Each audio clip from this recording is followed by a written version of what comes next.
Welcome to Out of the Question, a podcast that looks behind some common questions and uncovers the question behind the question while providing real solutions for biblical world and life view.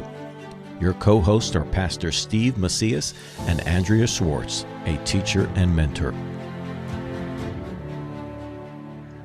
Welcome to the March 22nd, 2019 edition of the Out of the Question podcast. My name is Andrea Schwartz, and I'm joined by my co-host, Reverend Steve Macias. Hey, Steve. Hi there, Andrea. It's good to be with you again. Yeah, we took a little break, and now we're back. All right, the question we're asking today, should Christians join and serve in the military? So, Steve, what's the more basic question that needs to be addressed before we can answer this question? Well, I think that there are a couple of questions that people are asking that get them to this point. One of them is, what is it about the American military as it is today that would give us pause? Is there still a Christian role or a Christian identity to America and its military? And does its encroachments or actions over the last 50 years take away from that? And then also, there's this modern idea that somehow Christianity is to be a religion of peace or pacifism. And so in the mind of the modern, there are these kind of conflicting ideas of what does it mean to be a Christian? What does it mean to be an American? And what exactly is military service and its relation to our picture of who Jesus is? Today, we have a guest, and he is someone who can answer both questions with perspective. Joseph Graham is a Chalcedon underwriter, and he has an impressive bio. Joe has been married to his wife Jess for nearly 20 years, and together they are expecting their 10th, that's right, you heard it, their 10th child. They served for over 20 years in the U.S. Navy, Joe having recently retired. And when I asked him for his bio, I liked the fact that he said they had served. He didn't just say he had served, he said they had served. And if you know much about military wives, you know they very much serve in the Navy or whatever branch of the services. Joe initially enlisted before becoming an officer and an electronic attack fighter pilot. Now, I have to interject here. When my husband first found out about who Joe was and got to meet him, he would say to me, do you know how extraordinary and unusual it is for someone to rise to the level in the Navy of being a pilot, having started off as an enlisted man? And then he would say, you know, Joe is like Top Gun. And I'd go, really? Joe is like Top Gun? He'd go, yeah, Joe's like Top Gun. Anyway, to continue, Joe and his family live on Whidbey Island in Washington State, and now post-service is pursuing a number of different family business endeavors. Joseph has become a Christian Reconstruction Pacific Northwest regional facilitator for a number of different events in his state, partnering with us, the Chalcedon Foundation, and local churches, hosting events and publishing family resources, sharing the importance of Reconstructionist thought and the faith for all of life. We're on audio, so you can't see me salute Joe, but I salute you and welcome to our podcast. Well, thank you very much for having me. It's an honor to be here with both you, Andrea and Steve. All right, so weigh in. Not only can you talk about it from a Christian perspective, having recently retired, you can talk about it in the service and post-service, although not a very long time since you just retired this, I guess, a couple of weeks ago. Yeah, it's actually pretty fresh still. I'm still in the stages where I'm trying to grow as much facial hair as I possibly can. So that's how fresh I am from retirement. But it's been good. I mean, yeah, absolutely, like you said, service is not just for the service member, but it's for the entire family. And we had our retirement ceremony not too long ago, and they provided certificates for everyone in the family, which I thought was really, really special because you really are, your entire family is just absorbed in the duties that we are required to engage in whenever you are employed by the military. So it's a challenge for sure for the family. So I'm grateful for the service that I had, but I'm also extremely happy that I get to go and do something else now. So what's the basic of the question that you want me to kind of address? As far as I remember, I don't think you were a believer when you joined the service. Is that correct? No, I was not. No. Okay, so your reasons for joining, why did you join back then? Well, so I joined straight out of high school pretty much. I had a little bit of military experience in a military school for high school. I knew that I hadn't disciplined myself well enough in high school to really move on, and I didn't have a whole lot of ambition about what I wanted to do.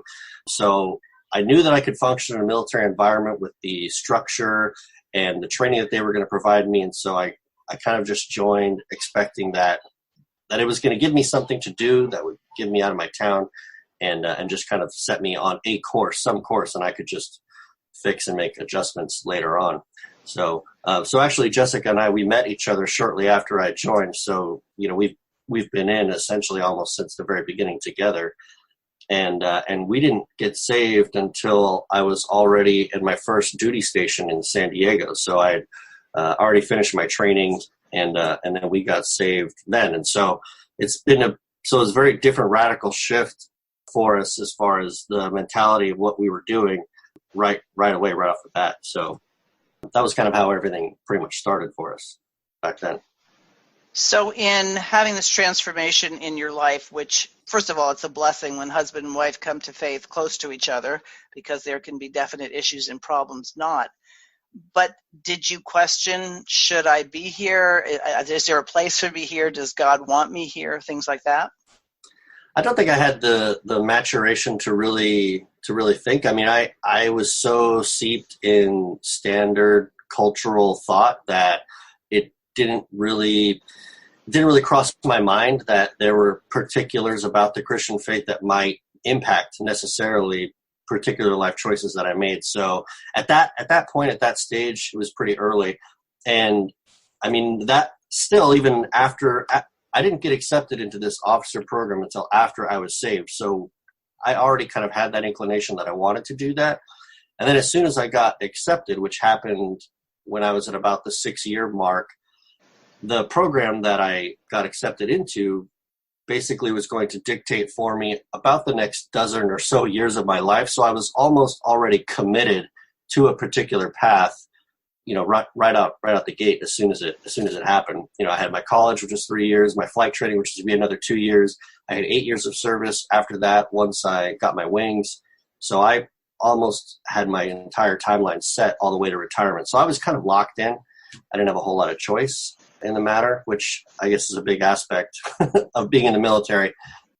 There's a significant loss of freedom there that you sacrifice.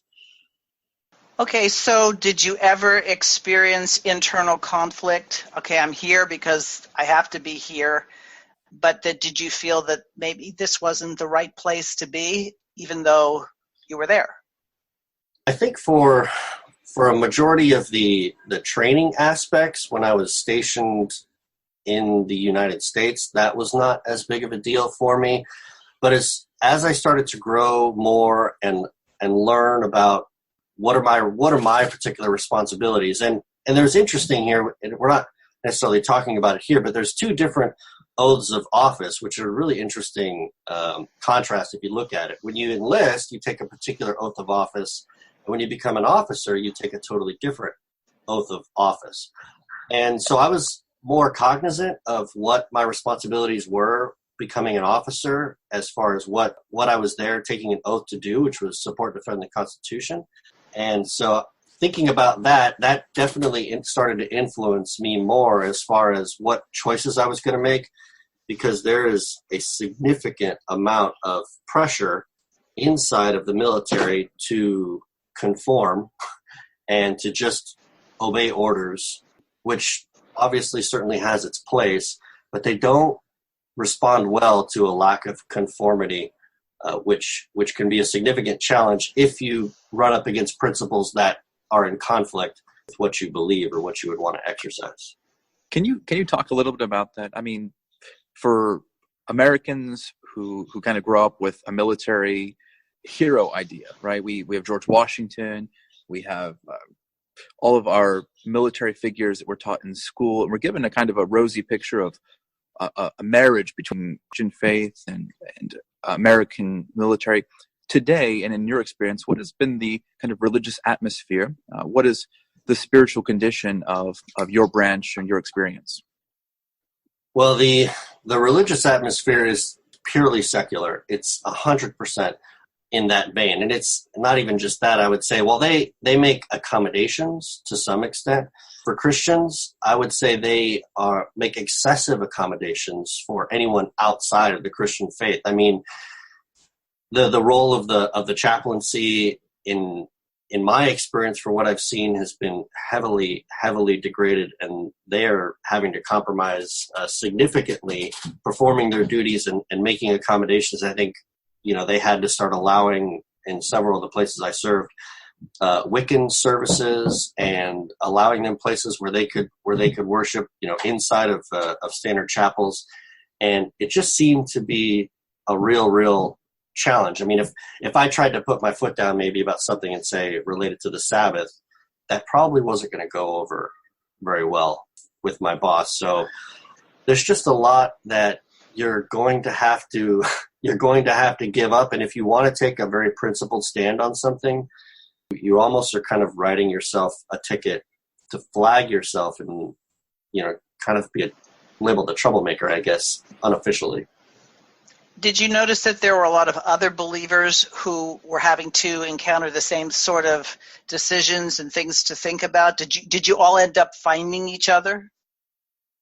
So I mean, there's lots of resources for us. I mean, the Navigator Society, they're still active in the military, and especially when you're overseas, they have opportunities through the different chaplain services that that the churches offer that are valuable, that are certainly helpful, and so you do get an opportunity to kind of rally around with other different services in the same faith background, and they're all getting a very different experience because you've got maintainers, you've got officers, you've got Air Force guys, you got Navy guys, you get the full broad spectrum.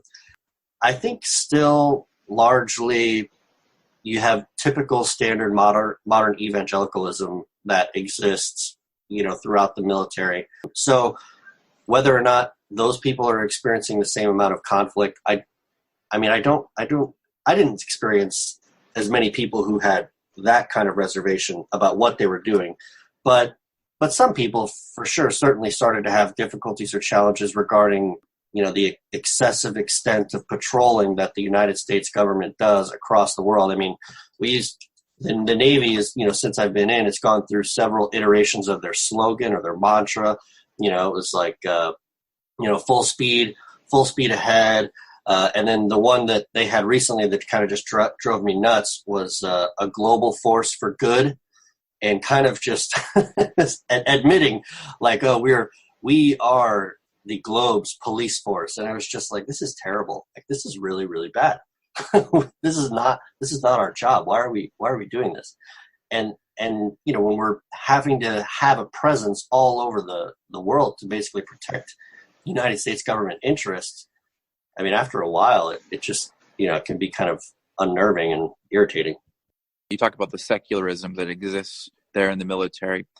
As somebody who's serving, how do you feel, about the politicization of different issues? The last 20 years, we've seen homosexuality addressed in the military. Recently, we've seen transgenderism addressed in the military. Women coming into the military. There's lots of ideas that are from the political sphere that are kind of put onto servicemen and women. Things like changing policies on who can speak to the military, what chaplains are required to do. What do you think that does to the Christian faith of those inside the military? Do you think the politics have created an environment that is hostile to Christian faith? Yeah, so this is a really challenging subject. So as an example, my brother, so he joined the military about the time that I got my commission, which is in about 2008, and he went to go serve on the USS Carl Vinson, and he did, I think, 3 deployments, one right after the other, and then he ended up on shore duty out here in Whidbey Island where we live, and as as you say, the politicalization of the military started to happen, and now he's on the enlisted side, right? I'm in the officer, so we're kind of a little bit insulated for some of that stuff. But for the enlisted side, I mean, they are telling you exactly what to think and what you can do and what you can't do. And they're telling you what is and is not acceptable. Whereas they don't treat the officers quite the same way like that. You know, we're allowed some autonomy to at least have our own principles. But I mean, if they want us to enforce certain things, I mean, unfortunately, you're kind of stuck. But he was telling me about how his chiefs and everything, they were having training. It was basically like religious training to tell them, these behaviors are okay. We're going to accept these people. This is what equal opportunity means. This is what this is. This is what it isn't. And he, I mean, he's my brother, and so obviously we talk about a lot of stuff. He kind of voiced his own concerns and said, you know what, this is not right. Like, this is not okay. We can't just say that these sorts of behaviors or whatever are acceptable and okay, and then not only just say that it's okay, but start accommodating them inside of the military in general. And it did not take him very long before he finally just decided, hey, I don't want to be here anymore. And so he actually decided to get out after his second tour, because he just couldn't handle it anymore. And that's a really, really tough decision for anybody to make. Just in general, the military breeds sort of this security type of mindset, and when they're pushing this agenda on you, it can be very, very, very difficult for you to feel like, you know, you're basically being indoctrinated and used as a tool almost of this agenda, this politicized agenda. And it's in no way related to your actual function for what you were trained to do. It's just like, it's like this political sensitivity training that you're required to participate in. It's pretty unnerving, unfortunately. So let me ask you this question, Joe.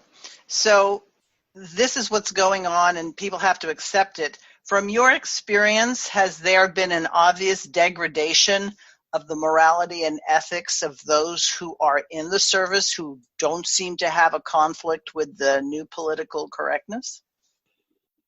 It would be difficult to say, because obviously you're making vast sweeping generalizations. I mean, I think my impression, my experience is that the military is honestly just getting a segment slice of society. I mean, when you look at the culture and you say, wow, this is warfare that's occurring out here, those same people join the military.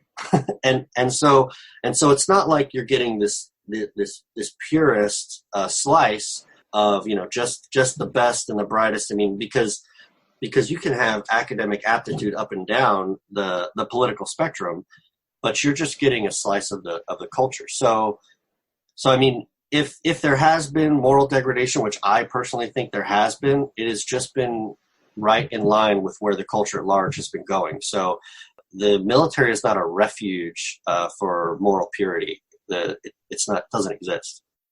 I'm not sure too many people thought it was, but just it's good to hear it. Now, it's funny that, and you talk about your view now from the other side. My father served in the military in World War II as a physician, and post-World War II, he had his own practice. And one of the things my mother always used to say is, don't marry a doctor, because he was a general practitioner. He'd get up in the middle of the night and go to families' homes if they had a sick child. So if one of your sons or someone you were mentoring said, I think I want to join the military, how would your answer be the same or different than your wife's answer?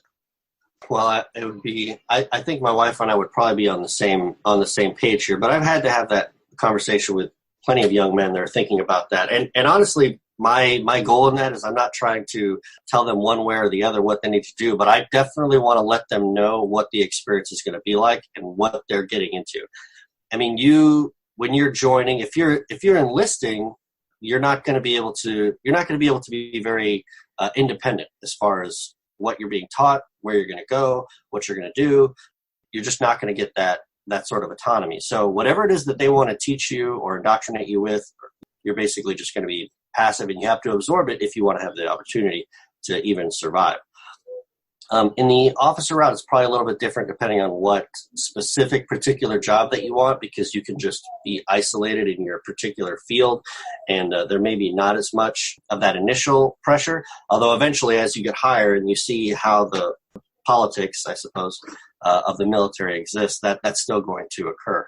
But I don't want people to go in thinking, or at least not to be uninformed and have some sort of rosy picture about what it's going to be like. And, I'm just going to do a bunch of push-ups and that's it. No, I mean, you may have to do some sort of, even for Marines, you may have to do combat training, and you're going to be, have to do your training right there, men and women together. And if they pit you against each other, I mean, you see those articles about the guys who don't want to do the wrestling because he doesn't want to wrestle a girl. I mean, I don't know that they're going to let you, that you're going to have those sort of convictions when you're in those type of environments, when you're serving right alongside them, because from the military's perspective, it's gonna degrade the effectiveness of the unit.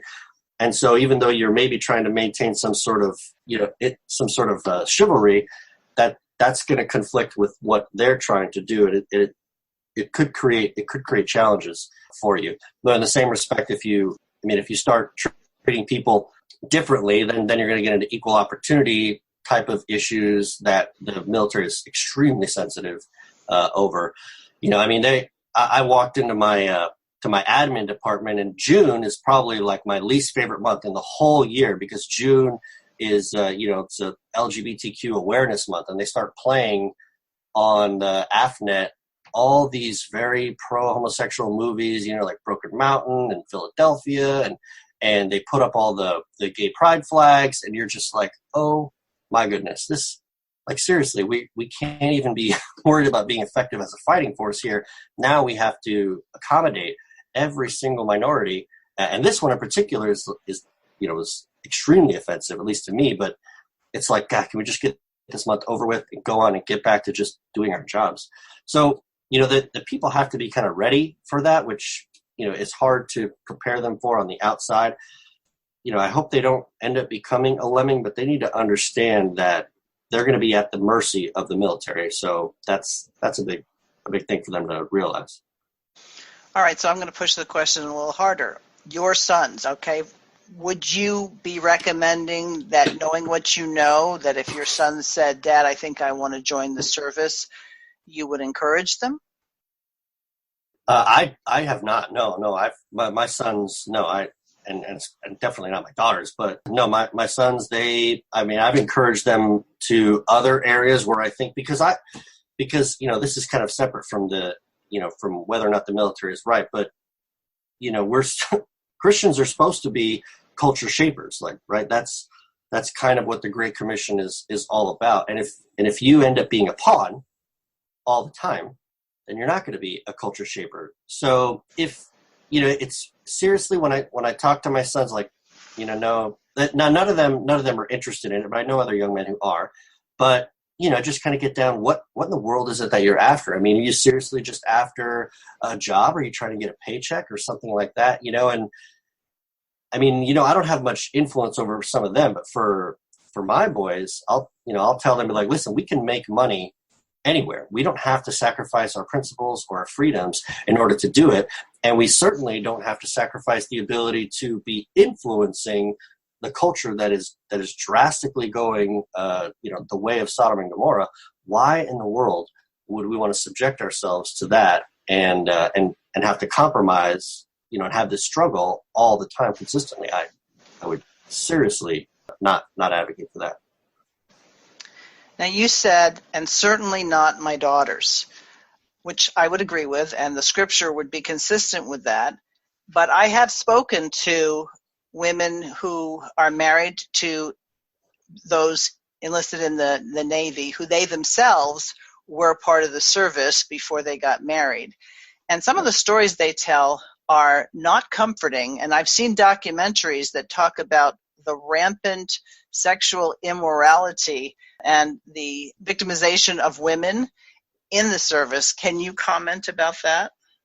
I mean, I certainly didn't experience any of that, and I certainly wasn't a part of any of that. But, I had this, here's one example, and this doesn't have to do necessarily with women in the service, but I this was as a pilot. I was going into training to do my carrier qualification training, and they give you like basically a smart pack, which is a packet of information that is readily available so you can flip through it quickly so you can, if you have something going on in the cockpit.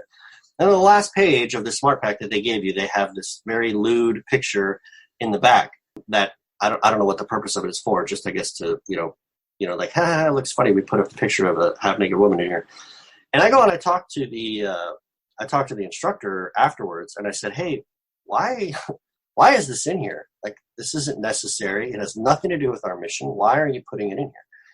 And he proceeds to just tell me about the long military history of pinup girls and painting women on jets and all this stuff. And I was just like, you're going to defend this, like with the hypersensitivity to the abuse and sexualization that's happening in the military and how much they're against, sexual awareness prevention and all that stuff. But because they are admitting that it's a problem, you're going to just defend putting this in here. I didn't press the issue, but it was pretty unfortunate that was coming from the instructor that we had. Now, I mean, like I said, I haven't been a part of that, but certainly it's certainly an issue that they've talked about. They have special programs for that, for proper reporting and things like that. So it's, I can't put my daughters in that kind of environment. It's challenging when I see when I see the things that are happening. And I mean, when you're in the service and you're engaging with people, I mean, across ethnicities or across sexes or across sexual genders or whatever it is. I mean, ultimately just trying to treat people kindly and respectfully and just execute a mission, right? We're trying not to get into all this other stuff, but it's the after hours things. That's when people start getting into trouble and they are spending all this free time together. And now that's when people have problems. It's usually not during work. It's usually after that. But that's just part of that. That's just part of the environment that's created by what the military does. So people are going to be subjected to that potential danger, unfortunately. Right. No, absolutely. And as we look through the history of Christians and their relation to military service, I think what we're seeing today in the American military and probably in most Western military forces is really a resurgence of idolatry and paganism. It comes to mind to think about the first few hundred years of the church, where we have some of the church fathers, men like Tertullian, who explicitly banned men in their churches from being part of military service. And I think that there's a lesson here in the early church's bans that is related to what you're talking about. Early church concerned that men who joined the Roman military would have to participate in their sacrifices of bulls, have to participate in casting incense before images, things like that. These kind of rituals that showed their allegiance to a certain ideology or a certain deity. And I think we're seeing a very similar type of thing happen today, but instead of being some pagan god like Jupiter, the paganism is homosexuality or universalism or polytheism or respecting the equality of religions. There's this new idolatry that's forming. And I think that is very troubling for many Christians to see, that they would be committing their lives to something that requires them to participate in some form of idolatry. Wouldn't you agree with that kind of thinking? Yeah, definitely. I think it would be, it's not the same form, at least when we read about it historically, but certainly there are cows that we are required to honor and respect, regardless of whether or not we agree with it. I would agree with that. Yeah, I think that there's a group of folks today who also would be opposed to military service. Folks like pacifists or folks who think that Jesus wouldn't allow killing. But obviously, we can look through Christian history and see godly men who were soldiers who defended their homes, their lands, their properties, their families through arms. What would you say to those folks who would take the words of our Lord, who says, those who live by the sword die by the sword, as a way to prohibit any type of military or armed service? I mean, I'm all for peace, certainly. So, I mean, it's not like just because people are in the military there. I mean, I remember I was talking to some young man, and he was talking about what the military goes out there and does, and he just says, "Oh, they're just out there, they're just killing people all over the place." I'm like, no, that's that's not what the military does. I mean, it's just, like, no. But as far as like people who want to be pacifists, I mean, if that's their personal preference, I mean, I'm not going to stop somebody one way or the other. But for Christians, I don't see, like you had mentioned, there's a right and a duty and responsibility for us to engage in defense, protect what's ours, and be defensive and be ready to protect your own borders.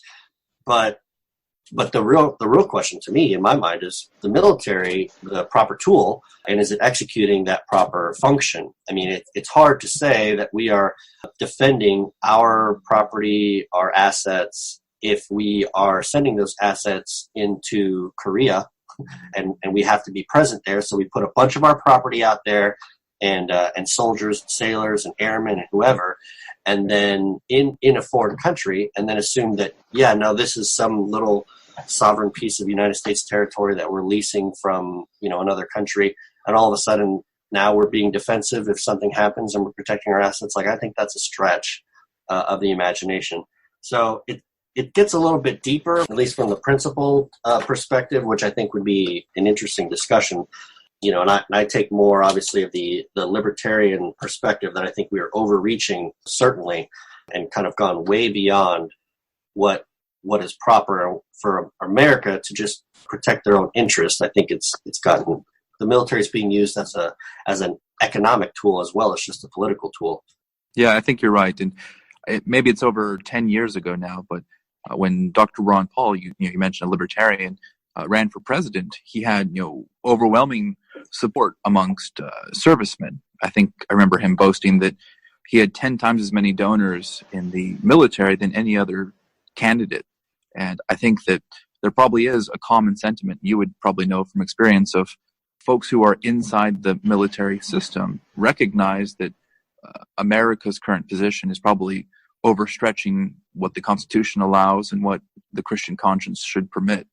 Yeah, that's what it seems like. It's hard to say it's not, when we have the military has their map, and they're spending billions and billions of dollars, and the map is basically just who's going where and where they're going to be there and for how long or whatever. And so it's already pre-planned, it's already scheduled. It's like, it doesn't even matter what's happening in the future.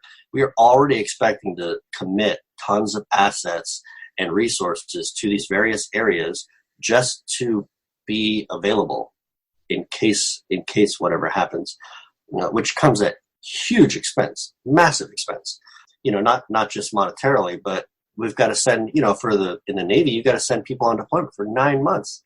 That's a really, really long time. And it gets incredibly hard on families. I mean, and that's just another reason where, the biblical idea where we're going to be an all volunteer force. And if there's any of us who is afraid or has something they need to take care of, they're just newly married and they need to, plant their trees and get their first harvest. Like, none of that exists in the military today. It's like, nope, that's where we're going. You're stationed here. Here we go. Bye. See you later. Kiss your wife and kids goodbye. Good luck. That's a real tragedy too. Well, and you see it's a complete divorce from Western tradition. I mean, we have just in St. Augustine the idea of just war, but what other Western power has this idea of military service being a constant aggressive empire? Now, I think that's part of the reason that Christians are asking, can we be Christians in the military?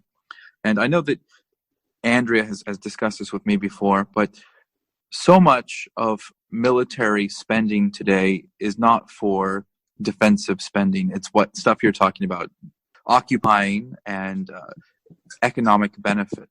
There is, I guess the best way to describe this, ideological motivations behind a lot of our military today. I think we saw a large shift in 2001 we suddenly have a new enemy of terrorism, and lots of evangelicals and Christians recognized that there was evil in the world, and here we saw the U.S. military as a tool that could address that evil.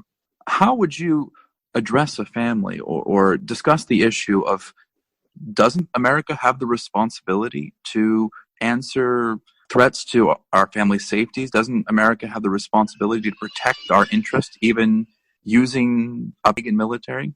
I mean, it's one thing to say, do we have can we wield that tool?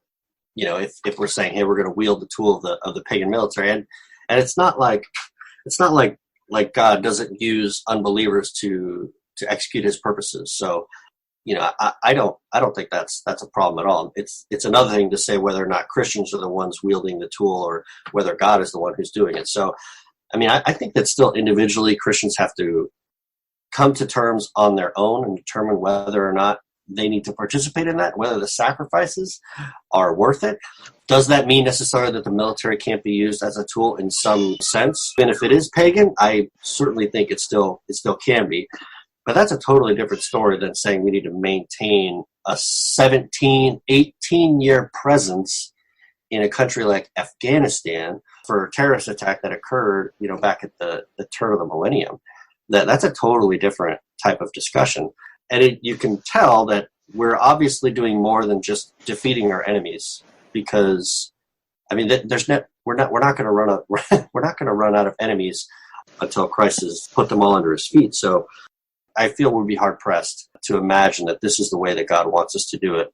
This consistent presence from a centralized government to be keeping things in check across the globe, like that does not comport with what the biblical perspective is. That's a statist perspective. Well, to me, it's always difficult, even if you aspire to say that the United States is going around the world helping people. So long as the United States has legalized things which God forbids, there's no real reason from a Christian perspective to assume that God will bless a nation that has, in essence, thumbed its nose at him. So the real question is, do Christians have a place in reforming the military, as opposed to deciding the way many Christians have, we're not even going to go into the public schools anymore because there's no reforming it. They shouldn't be there in the first place. They were founded in order to subvert Christianity. Do you think it's a similar thing with the military, or would you say different circumstance? No, I would say it's exactly the same. That's something that my wife and I had discussed. It was like, well, again, just like in the public school, you send a student in there into a classroom, he is not going to be influencing what is taught in that classroom. He's going to have almost zero influence in what the environment or the culture is that's occurring in that room. And it's naive to assume that he can do that. Now it's totally different. You pull him out and now you can create your own culture. That's a different story. So, just in the same vein where we're saying that our judicial system has been corrupted, I don't see any reason why Christians can't create alternative institutions that stay faithful to biblical principles and still at least, try as best they can to fall under United States law, at least if they're in the United States. Not that that's supreme, but I think that that's completely appropriate if Christians are able to find a way and find the maturity and execute those principles properly. I think that would be a better decision. Right, and we don't want to divorce ourselves from the sovereignty of God. You weren't a believer when you joined the military, and you leave as a not only believer, but as one who's heading a family and endeavoring to raise your children in the nurture and admonition of the Lord. So God is not hampered by the decisions we make, and all things do work together for good. But there's an issue that, and maybe this is because I'm female and I put myself in the shoes, and God doesn't ever intend a female to be in those shoes unless she's defending her home or her children or her family or whatever. What about, like, for example, we heard of Nuremberg, how they were tried for things that they did and they were, quote unquote, following orders, or some of the more notable things that happened in Vietnam with the My Lai massacre and things like that. How are service people geared in terms of what seems to be an inconsistency? You're going to be responsible for what you do, even if you're following orders. Yeah, I think the government has, or at least the military has kind of addressed that. I mean, yes, you are supposed to obey orders of those appointed over you, but they're supposed to be lawful orders too, right? It's the same thing like in my house. Like I may be the head of my home and my wife may be supposed to submit to me, but she doesn't have to be complicit in evil that I am, trying to execute or wield through her. So she doesn't have to do that. And the same thing is true, and at least the principle, at least through the military and the UCMJ, is still there. It does exist. So you do have the ability. It's not like you just have to do everything that they say, but you have to understand if you don't obey what they say, you take an alternative, application of whatever it is that you're supposed to be executing. It may or may not affect your future and what happens in your reports and evaluations and further problems, and maybe you end up in the legal track, as far as in their processing. I mean, who knows? But that does happen too as well. But you just have to not be afraid of that. So that's why I want people to understand it. Like, stand up for what's right and do what's right. Don't compromise on your principles, but understand that the government, the military, is going to have consequences for that as well.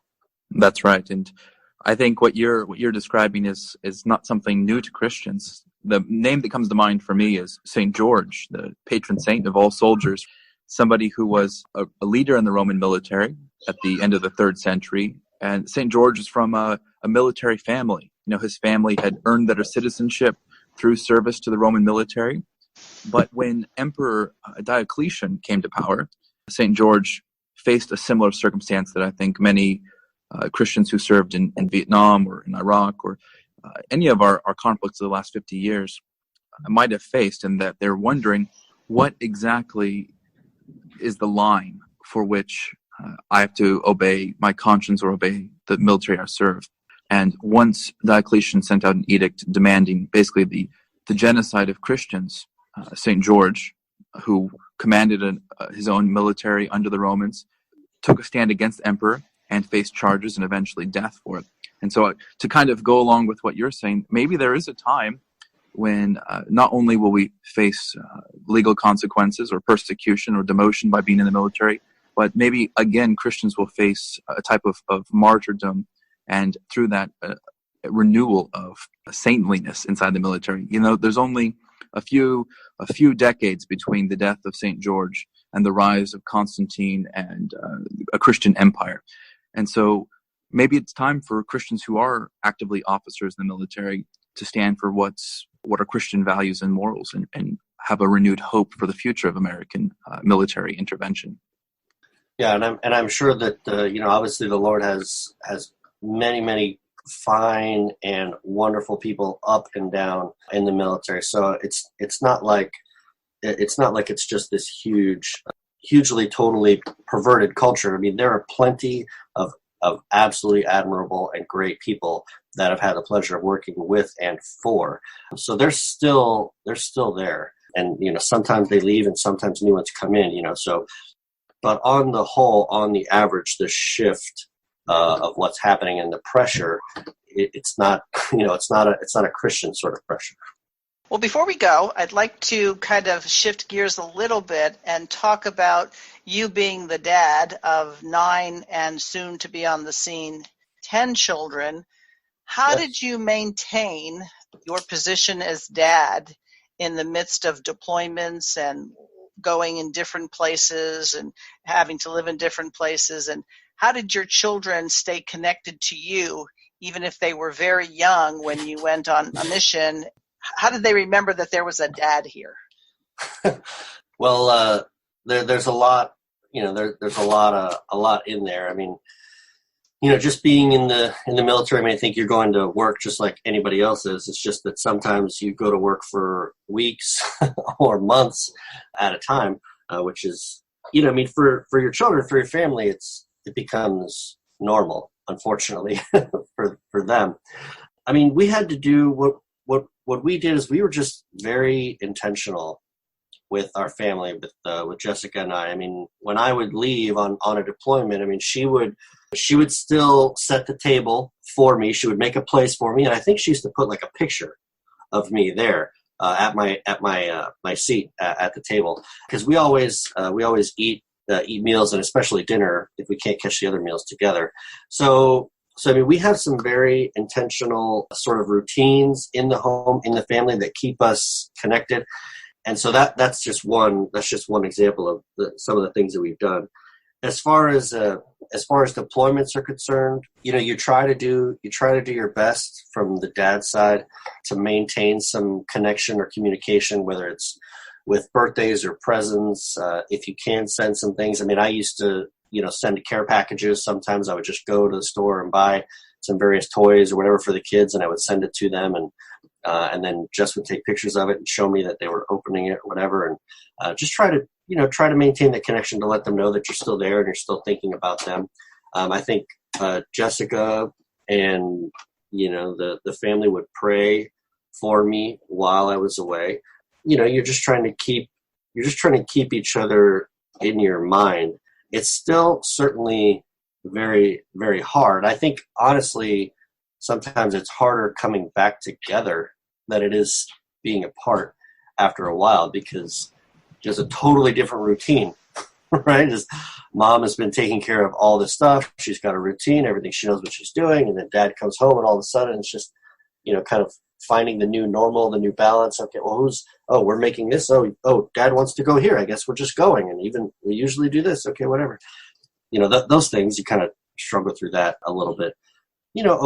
Good communication with your family is certainly very important. And my wife, God bless her, she's very, very helpful with me to just kind of tell me when particular children are having maybe more of a difficulty than others. And she'll be like, hey, I think you need to go spend time with that one, or you need to go spend time with that one. Just go do something with them, and just go spend some time and hang out. So that's very helpful. But if the husband and wife are not on the same page, if they're not connected in that way, it can be a very, very challenging environment to deal with. And that's why I really appreciated when you said that you both had served, because I've known military families, and like you said, mom's been running the show, and dad comes back and he tells the kids to do something, and they're like, well, I got to ask mom first. And so I imagine that without a biblical framework, I'm sure it's still difficult, like you said, when you come home, but with a biblical framework, you have a way to maneuver through. Yeah, absolutely. And then, it's we kind of had to figure it out in the beginning too. I mean, right? We already had children before we even became Christians. So, I mean, we were kind of learning and struggling through the process. I mean, I've been so blessed. I mean, having been in the military for over 20 years and now expecting our 10th child, I've been able to be there for every single one of the children's birth, which is just phenomenal when you consider. I mean, some of them were pretty close. I think Jerusha, she was just I showed up like a couple of days right before she was born. I remember that. Yes, it was real close. But yeah, I mean, it's just such a huge blessing. So I've been given so much grace in my family and through this whole experience that I am really, truly, truly grateful for. And so, I mean, even through all those difficulties with the military, I mean, they've done a tremendous service still for my home. And I try to look around and explain to the children that, hey, you see the car we have out there? Hey, the Navy helped pay for that car. This house that we have, the Navy's been paying for this house, or whatever it is, just to let them know there's still lots and lots of room for us to show gratitude and appreciation, even in the midst of situations that are not the most ideal that we would want. So I think it's fair to say that we all can be patriotic and be godly. It's staring away from being nationalistic that says our country right or wrong, that the template always has to be God's word over whatever we're thinking or discussing. Sure, absolutely. All right, Steve, any closing thoughts? Well, I think that most Christians get most of their information on the military and their views of Christians in the military from the news, and they need to go back to the folks who have written on this. They need to go back to Dr. Greg Bahnsen and listen to his lectures on the Christian view of war and get a bigger picture of what Christian service in military is, or even look at Christians at different periods, understand how Christians have served in the military for the last 2,000 years. There needs to be more education, I think, on Christians, on on how to understand military beyond our American evangelical Republican Democrat paradox. Well, Joe, thank you. Now you got to figure out what to do with not having to go away so often every now and then. And your family's got to get used to having you there all the time. That's a good problem. That's a great problem. I think so, too. Thanks for joining us today, listeners. If you have any comments on this podcast or any suggestions for future topics, email us at outofthequestionpodcast@gmail.com, and we look forward to being with you next time. Thanks for listening to Out of the Question. For more information on this and other topics, please visit chalcedon.edu.